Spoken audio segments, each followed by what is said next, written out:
എടപ്പള്ളി തോട് യഥാർത്ഥത്തിൽ കടമ്പ്രയാറിൽ തുടങ്ങി അത് മുട്ടാറ് പുഴ വരെ നീങ്ങുന്ന 1.5 കിലോമീറ്റർ നീളമുള്ള തോടാണ്. ആ തോട് 3 തദ്ദേശ സ്വയംഭരണ സ്ഥാപനങ്ങളിലൂടെയാണ് കടന്നു പോകുന്നത്.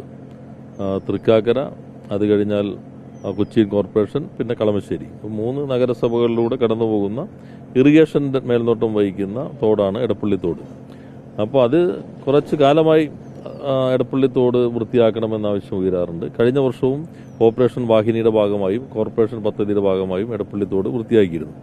കാനൽ റിജുവിനേഷൻ പദ്ധതിയുടെ ഭാഗമായി എടപ്പള്ളി തോടിൻ്റെ വികസനം അത് കിഫ്ബി പദ്ധതിയിൽ നടപ്പിലാക്കാനായി KMRനെ ചുമതലപ്പെടുത്തിയിട്ടുണ്ട്. അതിൻ്റെ DPR തത്വത്തിൽ അംഗീകരിച്ചിട്ടുണ്ട്. അത് സംബന്ധിച്ചുള്ള പ്രസന്റേഷൻ ജനപ്രതിനിധികൾ, MP, MLA, അതുപോലെ തന്നെ കോർപ്പറേഷൻ മേയർ, മറ്റ് ജനപ്രതിനിധികളുടെ മുമ്പിൽ ഞാനും കൂടി പങ്കെടുത്ത് നടത്തുകയുണ്ടായി. മുല്ലശ്ശേരി കനാലിനാണ് ഫസ്റ്റ് പ്രയോറിറ്റി കൊടുത്തിട്ടുള്ളത്. അത് കഴിഞ്ഞാൽ എടപ്പള്ളി കനാൽ എടുക്കണം. മാർക്കറ്റ് കനാലാണ് നമ്മൾ ഫസ്റ്റ് പ്രയോറിറ്റി കൊടുത്തിട്ടുള്ളത്. മാർക്കറ്റ് കനാലിൻ്റെ കഴിഞ്ഞാൽ ഉടൻ തന്നെ എടപ്പള്ളി തുടങ്ങാൻ കഴിയണമെന്നാണ് അന്ന് തീരുമാനിച്ചിട്ടുള്ളത്. ഇതിനുശേഷം അതിൻ്റെ മറ്റു കാര്യങ്ങളും മുന്നോട്ട് പോകും. ഇപ്പോൾ വൃത്തിയാക്കുന്നതിന് വേണ്ടി യഥാർത്ഥത്തിൽ കൊച്ചി കോർപ്പറേഷൻ വളരെ നല്ല രീതിയിൽ തന്നെ ഇടപെട്ടുകൊണ്ട് 74 ലക്ഷം രൂപ ചെലവഴിച്ച് അവരുടെ ഭാഗം മാത്രമല്ല മുനിസിപ്പാലിറ്റികളുടെ ഭാഗത്തെ കൂടി വൃത്തിയാക്കുന്നതിനുള്ള ഉത്തരവാദിത്വം അവർ ഏറ്റെടുത്തു. ആ പദ്ധതി തെരഞ്ഞെടുപ്പിന് മുൻപ് തന്നെ അവർ ടെൻഡർ ചെയ്തിരുന്നു. അത് നടപ്പിലാക്കിക്കൊണ്ടിരിക്കുകയാണ്. അതോടൊപ്പം തന്നെ ഇപ്പോൾ ഓപ്പറേഷൻ വാഹിനിയിൽ അതിന് 18 ലക്ഷം രൂപ മാറ്റിവെച്ചിട്ടുണ്ട്. ആ പദ്ധതി പെരുമാറ്റച്ചട്ടമുള്ളത് കൊണ്ട് കുറച്ച് സങ്കീർണതകളൊക്കെ ഉണ്ടെങ്കിലും ആ പദ്ധതിയും ഇപ്പോൾ ടെൻഡർ ഇല്ലാതെ തന്നെ കഴിഞ്ഞ ദിവസങ്ങളിലുണ്ടായ വെള്ളക്കെട്ടെല്ലാം പരിഗണിച്ചുകൊണ്ട് ആ പദ്ധതി ഇന്ന് ആരംഭിക്കുന്നുണ്ട്. ഇതുകൂടാതെ നേരത്തെ തന്നെ ഇറിഗേഷൻ അവരുടെ CA ഫണ്ട് ഉപയോഗിച്ചിട്ടുള്ള 6.7 ലക്ഷത്തിന്റെ വൃത്തിയാക്കുന്ന പദ്ധതിയും മഴക്കാല പൂർവ്വ ശുചീകരണത്തിന്റെ ഭാഗമായി അങ്ങനെ ഏകദേശം 1 കോടി രൂപയോളമുള്ള പദ്ധതിയാണ് ഇപ്പോൾ നടപ്പിലാക്കുന്നത്.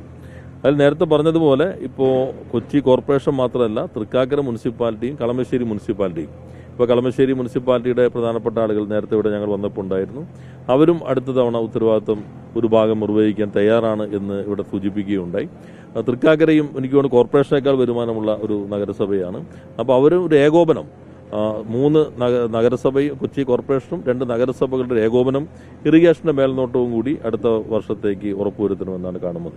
അപ്പോൾ കുറെ കൂടി നല്ല രീതിയിൽ ഈ തദ്ദേശ സ്വയംഭരണ സ്ഥാപനങ്ങളെ കൂടി അവരുടെ ഉത്തരവാദിത്വം കൂടി നിർവഹിക്കപ്പെട്ട് നന്നായി മാറ്റാൻ കഴിയും. ഇപ്പോൾ കോർപ്പറേഷൻ കുറേ ഭാഗം വൃത്തിയാക്കി കഴിഞ്ഞു. ബാക്കി ഭാഗങ്ങൾ ഇന്ന് തുടങ്ങിയിരിക്കുകയാണ്. ഒരു 3-4 ദിവസം കൊണ്ട് നമുക്ക് തോടിന്റെ ഈ തടസ്സങ്ങൾ പരമാവധി ഇല്ലാതാക്കാൻ കഴിയുമെന്നാണ് പ്രതീക്ഷിക്കുന്നത്.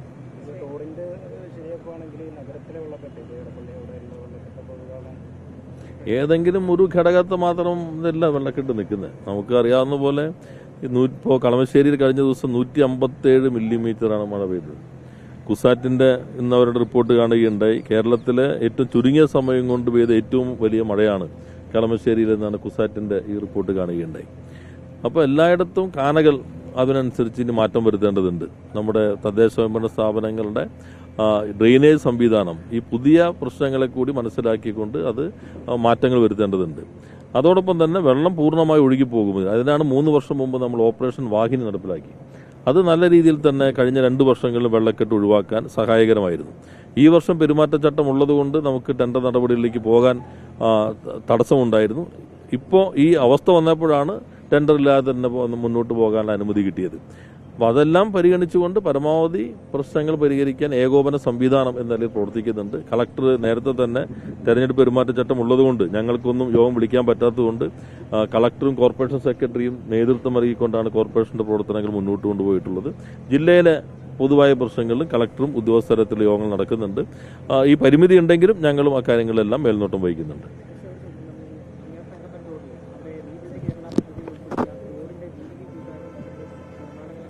യഥാർത്ഥത്തിൽ എന്താ വെച്ചിട്ടുണ്ടെങ്കിൽ ആ തോടും എല്ലാം മുനിസിപ്പാലിറ്റി ഇതാണ്. അത് ഏകദേശം 6 മീറ്ററോളം വീതി ഉണ്ടായിരുന്ന തോടാണ്.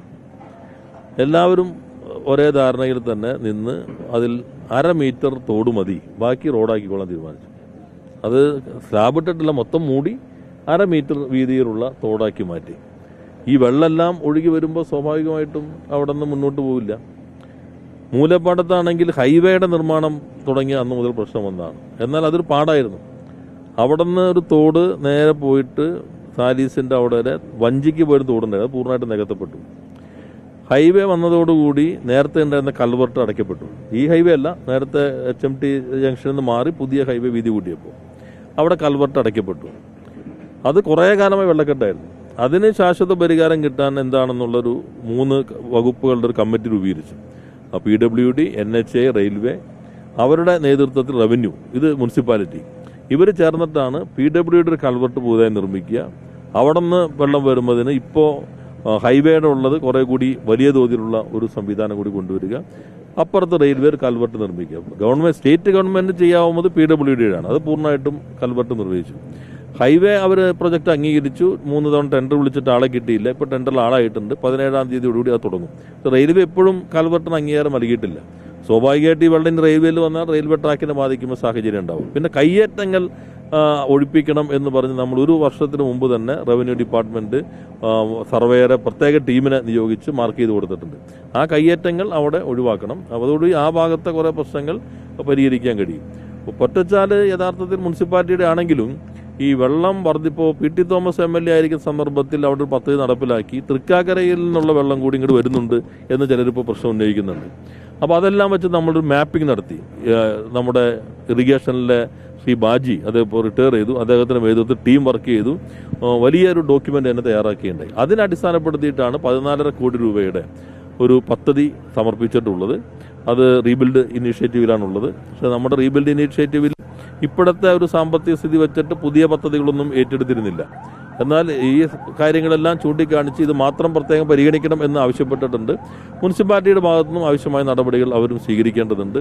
അവരുടേതാണെങ്കിൽ പോലും ഇത് നാടിൻ്റെ പൊതുപ്രശ്നമാണല്ലോ. അതുകൊണ്ടാണ് സർക്കാർ കൂടി മുൻകൈ എടുത്ത് ഒന്നിച്ച് ആ കാര്യം പരിഹരിക്കാനായിട്ട് ശ്രമിക്കുന്നത്.